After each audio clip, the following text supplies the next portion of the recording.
Nesse trimestre, nós estamos falando de 1º e 2º Samuel, que nos originais era um livro só, né?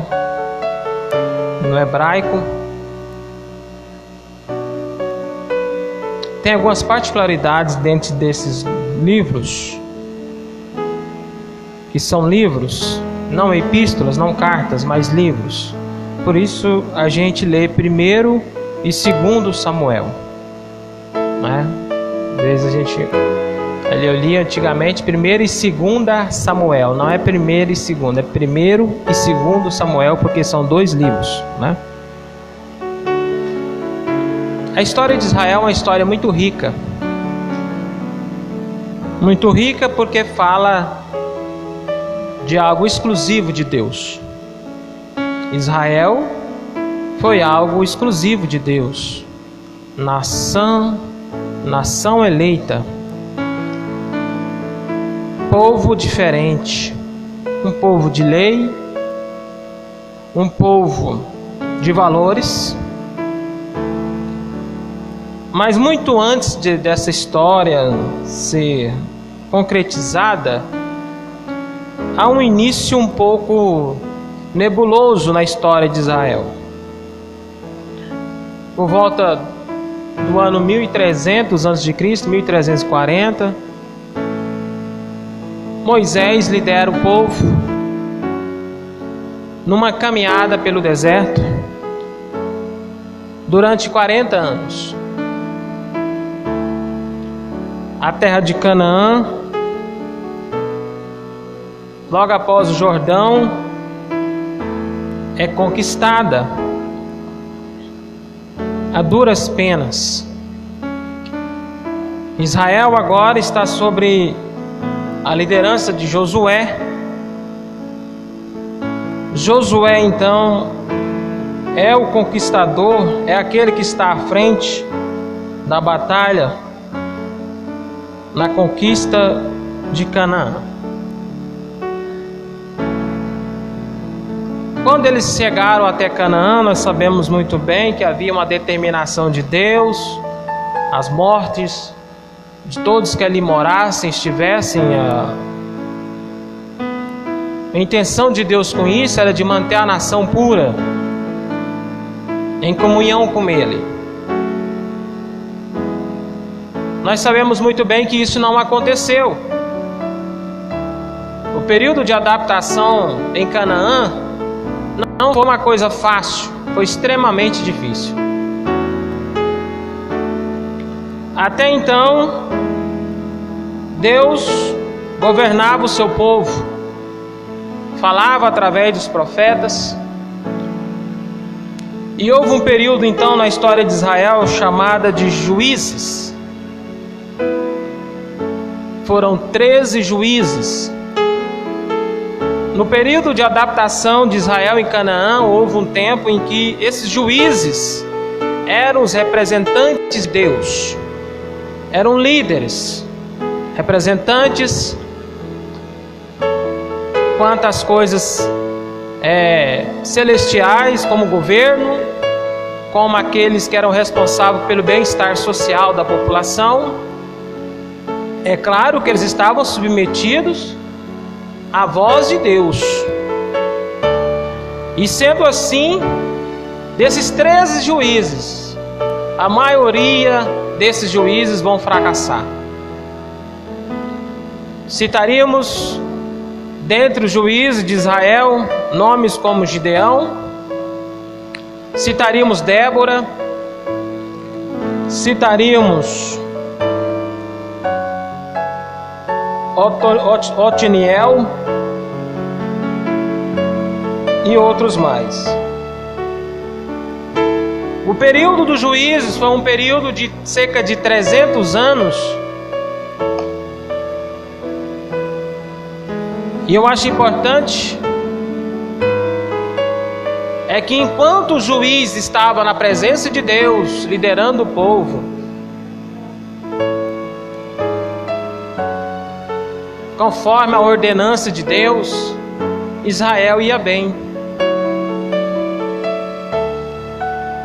E quando então o juiz pecava, Israel acompanhava. Mas não só Israel fraquejava juntamente com o líder, mas como também os inimigos de Israel se fortaleciam. E no meio desse tempo nebuloso, na história de Israel,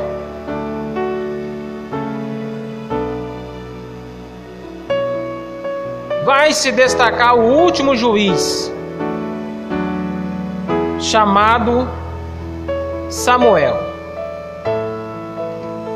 Nós vamos falar sobre Samuel hoje.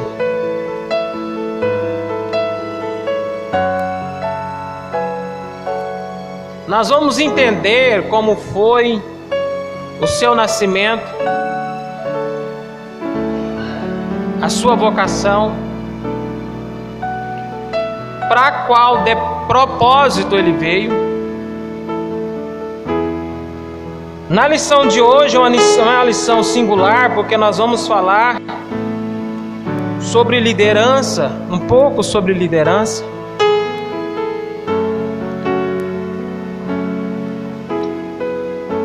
Na lição de hoje, nós vamos entender o poder da fé. Israel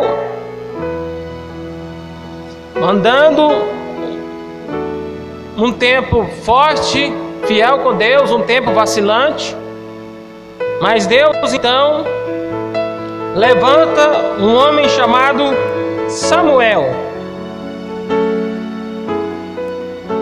que também é conhecido como um homem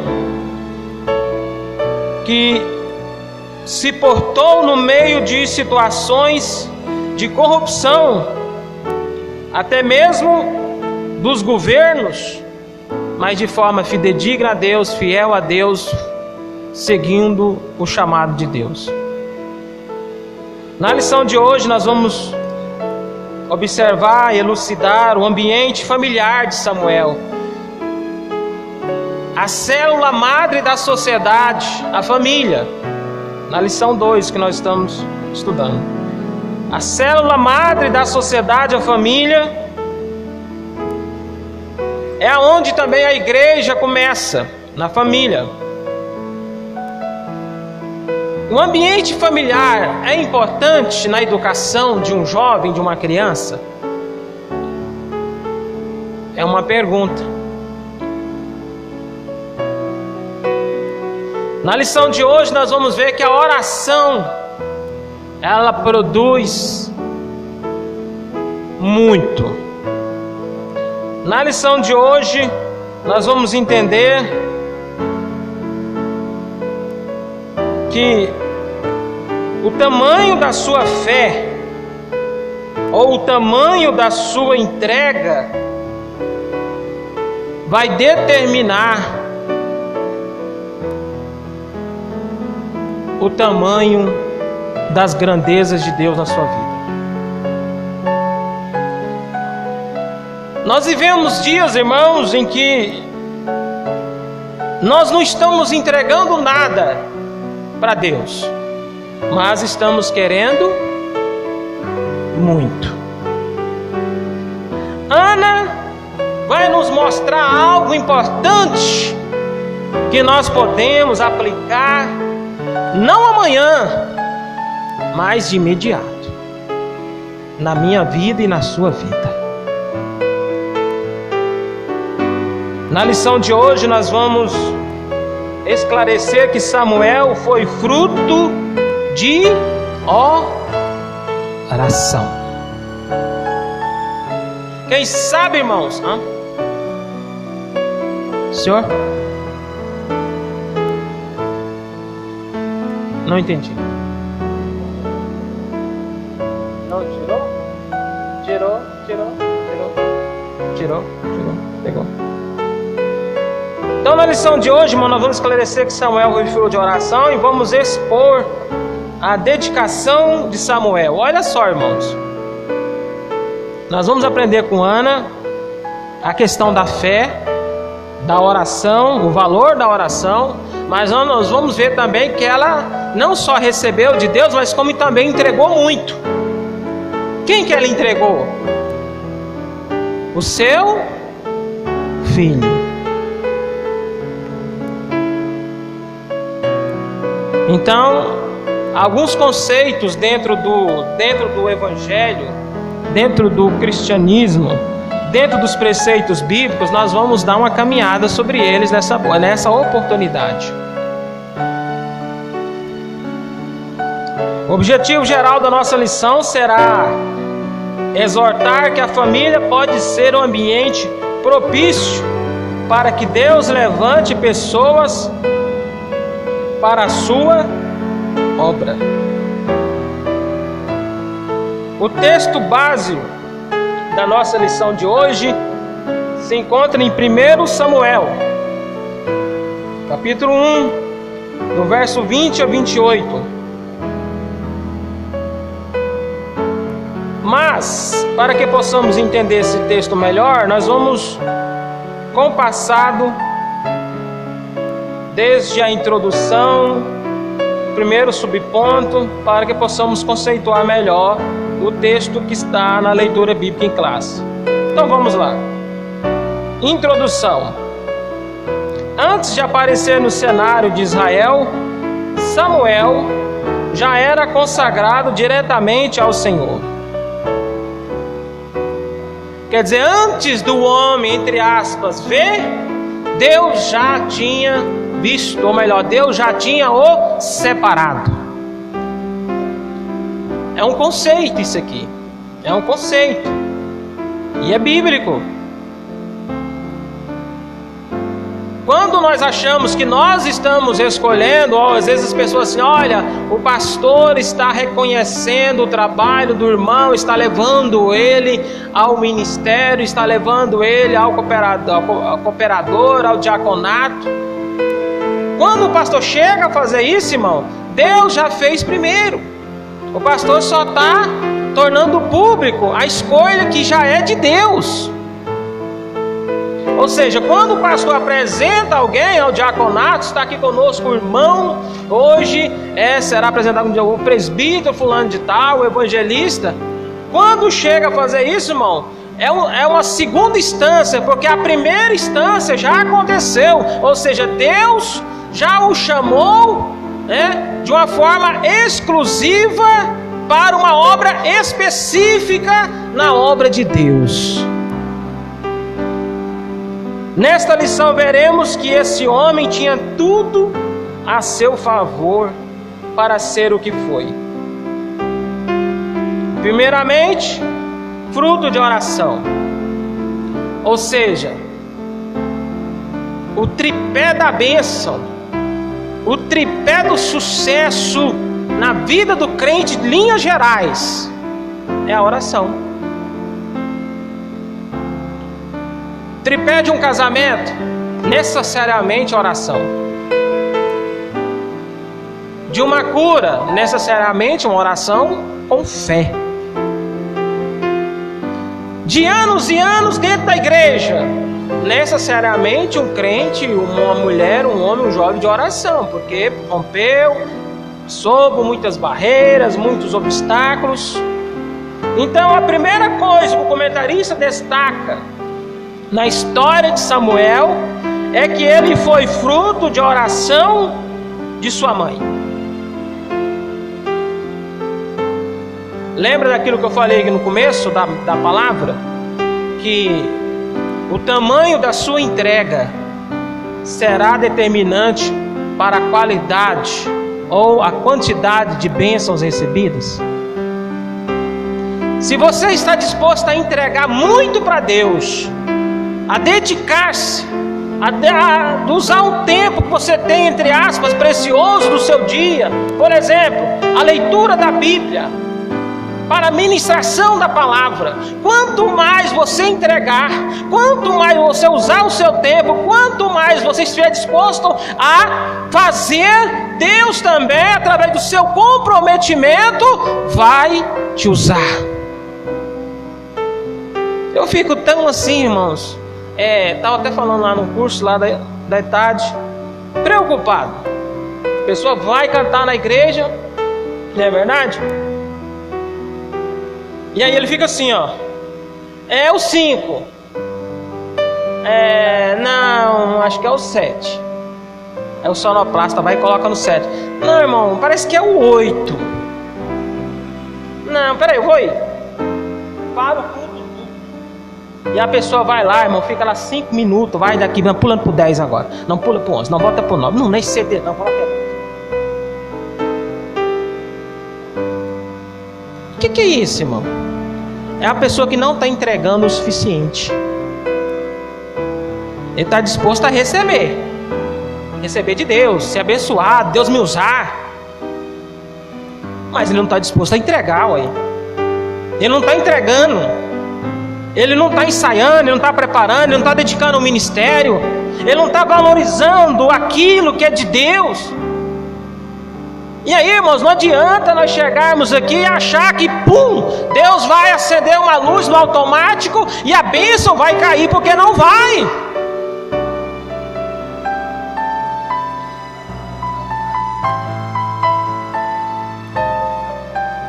Sempre o sonoplasta, né? Ainda faz uma cara feia pro sonoplasta. Tadinho do sonoplasta. Eu sou daquele defensor, irmão. Eu falo que todo sonoplasta vai pro céu. Não, todo sonoplasta vai pro céu, irmão. Se tiver, eu acho que se tivesse um lugar lá no céu reservado para uma parte da igreja, para o ministério, o sonoplasta deveria ter um lugar lá, irmão, porque o negócio sofre, viu, irmão? Não é fácil, não é verdade? Então aqui, ó, nós estamos na introdução. Primeiramente, Samuel foi fruto de oração. A gente às vezes pergunta assim, por que aquele irmão faz um sucesso? Por que ele tem, Deus usa ele? Por que será? Eu não entendo, eu queria ser igual o irmão, eu queria ser igual aquela irmã, aquele pregador, Deus usa, Deus faz, será porque eu não entendo? Ô irmão, é muito simples. É porque ele está entregando mais do que você. Você está disposto a passar com ele 24 horas de joelho no chão? Igual eu sei que muitos que são usados por Deus fazem. Irmãos, eu vou falar de mim mesmo, tá? Os irmãos são, eu acho que eu não dou conta. Ficar nem meia hora, 1 hora direito. Quer dizer, eu não dou conta de entregar muito. Deus vai me usar conforme aquilo que eu dou conta. Agora, aquele que está disposto a fazer mais, a usar mais a fé, a se derreter na presença de Deus, se quebrantar em oração, em jejum, Deus então abençoa, Deus então usa ele, usa ela, né? E às vezes o louvor dela não é aquele louvor afinado, às vezes a mensagem dele não é aquela mensagem teológica, mas na hora que ele começa a falar, a igreja...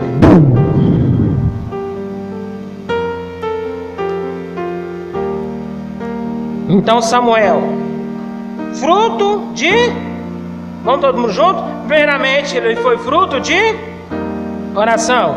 Em seguida, passou toda a sua juventude sob a mentoria do sacerdote Eli, morando no santuário central. Irmãos, a Bíblia diz que as más companhias corrompem os bons costumes. A Bíblia diz que não seguirás a multidão para fazer o mal. Existe um ditado popular que diz assim, ó: diga com quem tu andas, eu direi quem tu és. Tem também um versículo bíblico próximo disso aí. Um abismo chama outro abismo e tal. Não é verdade? Isso. Ditado popular. Tal mãe, tal filha.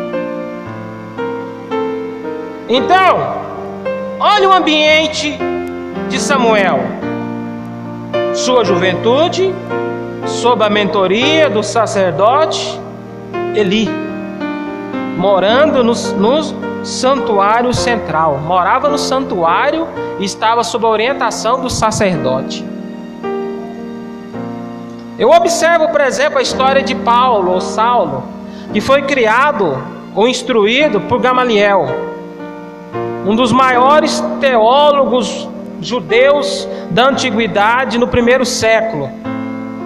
Paulo, irmãos, conta a história de Paulo, que a família de Paulo levou desde criança, uma distância razoável, levava ele por último, então ele foi instruído de um tempo muito longo, dentro da teologia hebraica, claro, dentro do Pentateuco, dentro dos livros dos hebreus, dos judeus.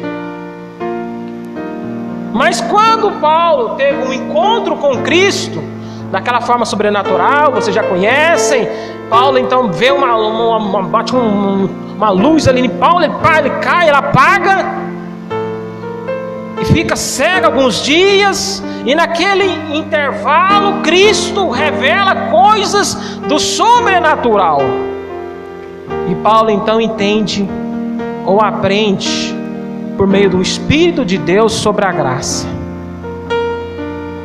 Paulo foi o maior teólogo, depois de Gamaliel, do primeiro século.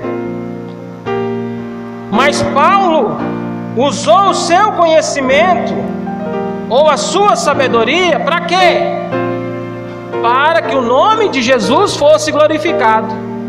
Chega um momento que ele chega a dizer: olha, aquele conhecimento que eu tinha lá no passado, eu considerei isso como um esterco, ou algo não proveitoso.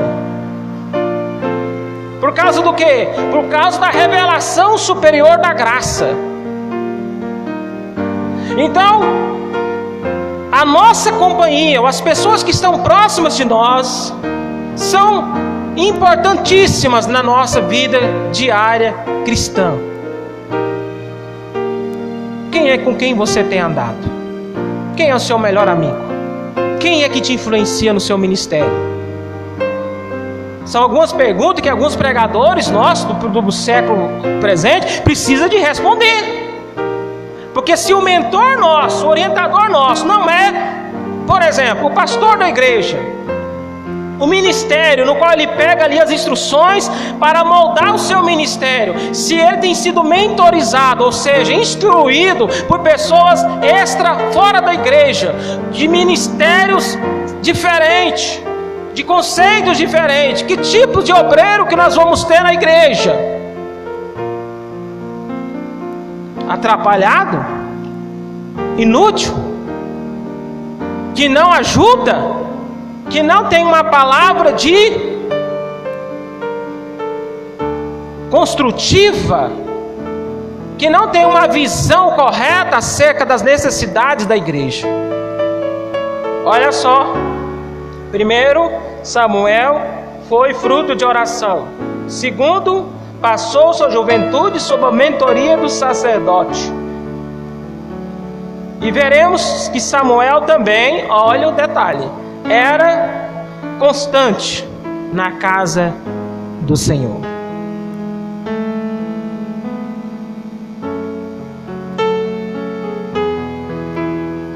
Tem um texto, se eu não estiver enganado, é Hebreus, que fala sobre congregar. Eu olho para Israel e vejo eles indo 3 vezes ao templo, diariamente, 3 períodos de oração. E hoje parece que a gente está querendo cortar os cultos.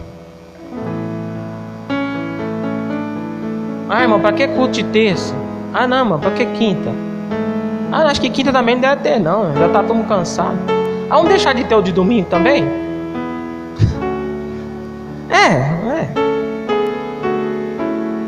Irmãos, eu tenho muito cuidado para pedir para anular ou para deixar de ter um tipo de reunião na igreja de departamento. Porque eu já ouvi alguém falando assim: para que reunião de senhoras? Todo dia cedo, vem para oração. Não precisa ter, não.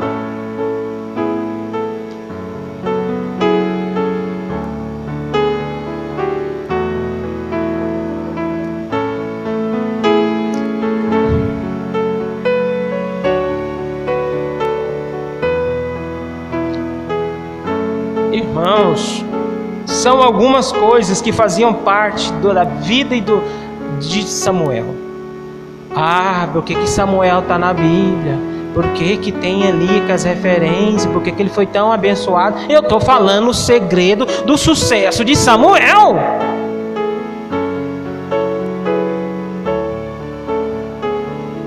Mas hoje em dia, está chovendo, não vem para a igreja porque está chovendo. Está calor, não vem porque a pressão alterou. Está de bicicleta, não vem porque o pneu está murcho. Está de carro, não vem porque não tem gasolina. E eu vejo a história dos patriarcas contando a história da igreja, né? Andava 18 quilômetros, 20 quilômetros em cima de um cavalo para tomar a ceia.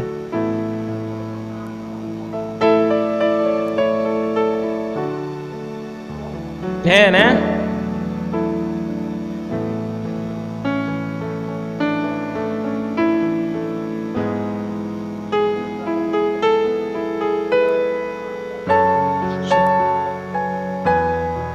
Aí, isso é o que, amor, moço?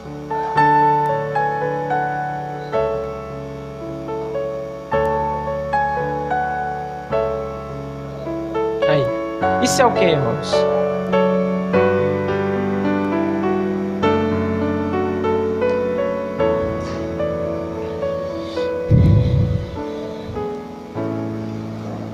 Isso é o que, irmãos? Isso é amor. Isso é fidelidade ao chamado. Verdadeiramente um homem de Deus.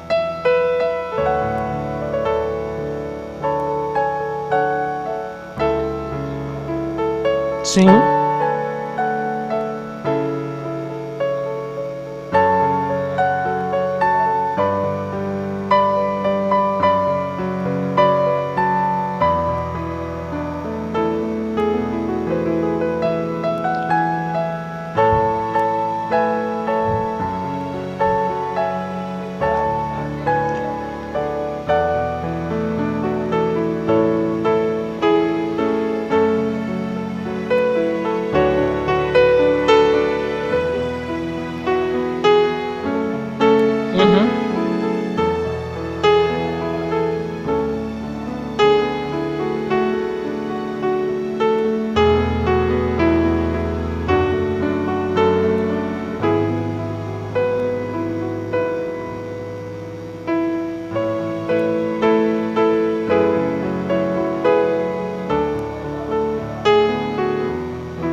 Pois é, irmãos, nós estamos falando, os irmãos que estão, eles não estão entendendo, nós estamos falando sobre Samuel e falando sobre o tripé do sucesso de Samuel.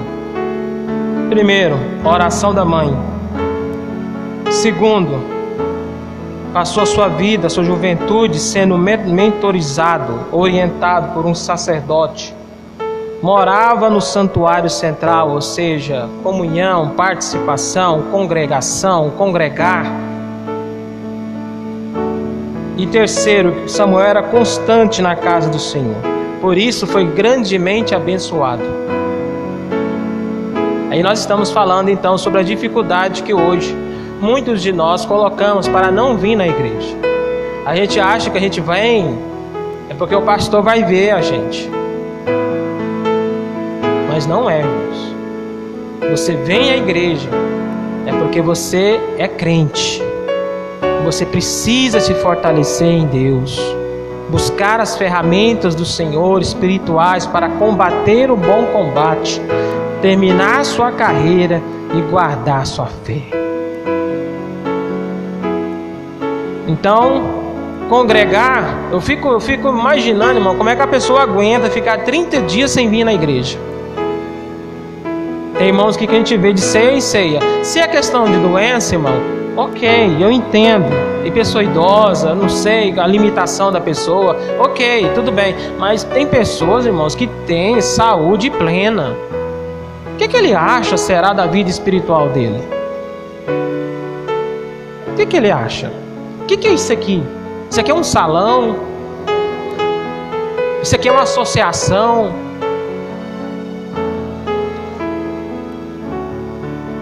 Que vida espiritual que esse irmão, que essa irmã tem, irmãos?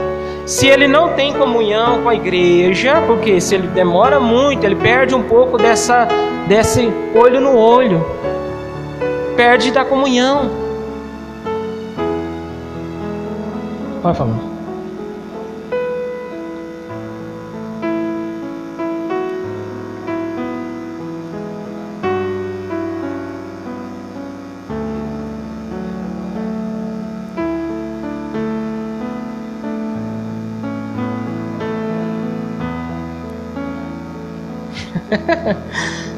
Ai, Deus.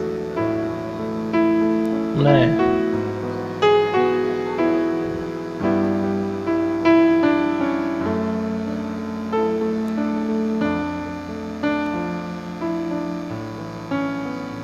Então, irmãos, a lição de hoje vai nos clarear um pouco sobre essas questões. Quem sabe, né, nós precisamos mudar em alguns pontos, nós vamos rever isso aqui. O ambiente familiar de Samuel. Primeiro ponto. Onde Samuel nasceu? No capítulo de 1 Samuel, no capítulo 1 de 1 Samuel, vemos que o lar onde ele nasceu não era perfeito. Existia ali um conflito, né? Eucana tinha duas esposas, Ana e Benina. E esses conflitos, ou essa poligamia, dele muito resultante esses conflitos da poligamia, né? Que era uma rivalidade, que tornava uma rivalidade muito grande dentro do lar. Isso não era, entre aspas, uma permissão total de Deus. Fazia parte de uma vontade permissiva.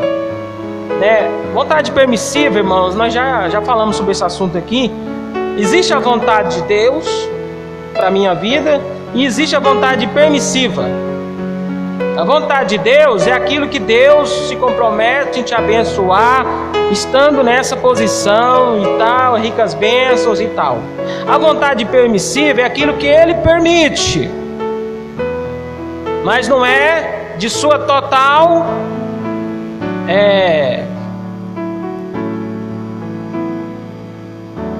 de sua total aceitação. Então na Bíblia tem muito isso.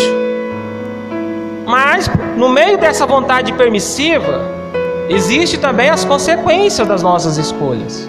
Então se Elcana escolheu ter uma mulher para poder gerar filhos para ele, e a outra não podia, ele também estaria, entre aspas, ciente de que o conflito no lar haveria de ter, porque ele já conhecia as histórias antigas, anteriores a ele, de homens de Deus que tiveram essa dificuldade dentro do lar, relação dos filhos, das esposas, até mesmo morte dentro do lar, consequências graves. E esse então foi o ambiente, né, onde nasceu Samuel. A Bíblia diz no último parágrafo aí que Eucana, pai do jovem juiz, sacerdote e profeta, era levita da família de Coate, um homem de elevada posição social, chefe de família de Zofim, e deu origem ao nome de aldeia Ramataim de Zofim, que significa atitude ou elevação dupla, isso por causa de Ramá, elevação. Foi em Ramá que Samuel nasceu, viveu e morreu. Assim como seu pai Eucana, Samuel também era levita e vivia no território da tribo de Efraim. Inclusive essa cidade de Ramá, ela lá no período onde Israel será levado cativo para a Babilônia, será um lugar ali onde as tropas, né, do general Nebuzaradã, né, sob o comando de Nabucodonosor, vão dar uma paradinha nessa cidade aí. Eles vão dar uma parada nessa cidade chamada Ramá, né? Então, esse é o ambiente que Samuel nasceu. A bigamia estava presente.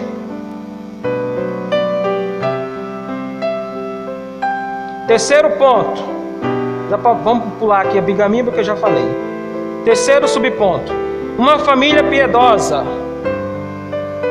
Apesar de todas as querelas presentes na família de Samuel, há um destaque especial para o seu lado piedoso.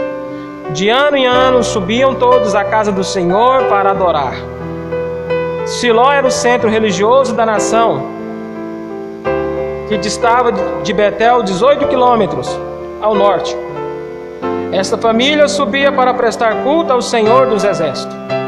Então, existe um lado aí, na vida de Eucana, não só pela sua descendência de levita, mas como também pelo fato de ele ser uma pessoa piedosa, que anualmente ia, no lugar determinado, subiam todos à casa do Senhor para adorar. Naquele tempo, Jerusalém ainda não era a capital política e religiosa de Israel. Então era Siló, que ficava a 18 quilômetros de Betel. Esta família subia e prestava o seu culto ao Senhor dos Exércitos. Andava 18 quilômetros para fazer isso. Aí voltamos àquela questão que nós falamos aqui no começo. Imagina só, irmãos, toda a casa de Eucana caminhando num deserto, num calor escaldante, Filhos, esposas, criados, que seja, a uma distância para ir lá para adorar a Deus. Estava entregando muito, não é verdade? Nós observamos, já vi aqui o Glenn falando aqui sobre um tempo que a gente pegava a bicicleta, saía aqui, nós participávamos do culto semana toda, afrouxamos, trabalhava no supermercado, serviço pesado, e achava um tempo para pegar a bicicleta e ir para o culto ainda, e longe, e aí achava bom, dava glória ainda, ia cantando no meio do caminho. E naquela época não tinha essas luzes não, era tudo apagado, ia tudo era o Espírito de Deus que iluminava a estrada, o asfalto, lanterninha na mão. E eu pergunto para os irmãos, qual foi a sua vida espiritual? Qual foi a melhor época? Eu vou falar da minha. Pode falar? Foi essa. Tem que ser real, irmão. Nós não tem que ser hipócrita. Porque quanto mais você ora, mais você busca. Quanto mais você ora, mais você é abençoado. Quanto mais você vai para o culto, quanto mais você esforça. Quanto mais você luta, mais você recebe. E Deus te abençoe. E você vai para o culto, vai para Nova Jussara, vai lá para... Era culto lá no aeroporto, era culto aqui. E a gente ia revezando semana toda. Culto num lugar, culto no outro. Culto ao ar livre, culto no domingo. Culto domingo cedo, culto domingo à tarde. Tinha 3 cultos no dia só.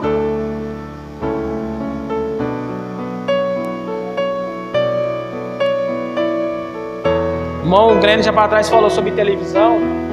E eu lembrei que eu já fiquei sem televisão uma vez. Uma vez na televisão lá de casa do meu pai, na casa do meu pai, eu morava com meu pai, a televisão queimou.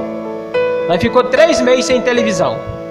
Ei, irmão, mas foi a época que eu fiquei mais crente. Fiquei 3 meses sem televisão na casa do meu pai. Aí foi benção, eu orei mais, busquei mais, li mais a Bíblia. 3 meses sem televisão. Por que eu estou falando isso aqui, irmão? Porque a gente tem que ver, tem que reconhecer, é verdade, irmão. Verdade. Na televisão a gente fica 2, 3 horas, 4 horas, chega assim, tá quase dormindo, mas tá lá, com o olho aberto, bem estatalado, olhando. A gente pega a Bíblia, 15 minutos. Ai, acho que eu vou... Amanhã eu leio mais. Amanhã eu leio mais. Eu já cansei já. Tô cansado.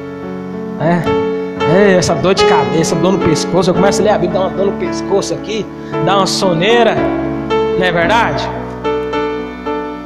Mas, irmãos, Eucana era um homem piedoso, tinha suas falhas por falta de fé, mas também tinha a sua persistência em ir para o templo, oferecer sacrifícios a Deus. Eu te pergunto, quanto você está disposto a sacrificar? Quanto? O seu tempo, a sua inteligência, a sua dinâmica, aquela. Eu fico entristecido com pessoas que receberam muito de Deus e não estão entregando nada. E eu acho interessante que a gente fala assim, irmão, vamos dar oportunidade para a irmã aplicar uma lição na escola. A irmã é uma excelente professora, né? A pessoa tem o dom, sabe regimentar a sala, sabe aplicar, usar a ferramenta da pedagogia. E aí sabe o que a gente recebe como resposta? Não, hoje não.